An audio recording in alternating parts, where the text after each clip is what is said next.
পিঠাপুলিতে must খেজুরের গুড় হতেই হবে, না হয় ঐতিহ্যবাহী ঘ্রাণ আর স্বাদ আসবে না। কিন্তু বাজারে থাকা অস্বাস্থ্যকর পরিবেশে তৈরি হওয়া এবং রাখা খেজুরের গুড়ের ব্যাপারে এমবিবিএস ডাক্তার মোহাম্মদ হাফিজুর রহমান নিয়ন জানান, খেজুরের গুড়ে চিনি, হাইড্রোজ, সোডা, রং, ফিটকারির মতো ভেজাল মিশ্রণের কারণে কিডনি ড্যামেজ, খাদ্যনালীতে ক্যান্সার এবং লিভারে ক্ষতি হওয়ার সম্ভাবনা থাকে। আর এই কারণে কিন্তু আমরা কাঙ্ক্ষিত স্বাদ আর ঘ্রাণও পাচ্ছি না।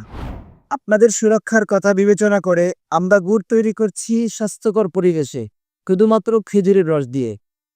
এখানেই শেষ নয়, বরং রস সংগ্রহের সময় ইচ্ছি বিশেষ সুব্যবস্থা, যাতে করে পাখি বা পোকামাকড় না বসতে পারে।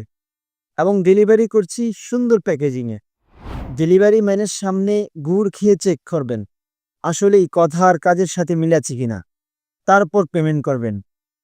কাঙ্ক্ষিত স্বাদ আর ঘ্রাণের জন্য এখনই অর্ডার নাও বাটনে ক্লিক করুন অথবা হোয়াটসঅ্যাপে মেসেজ করুন।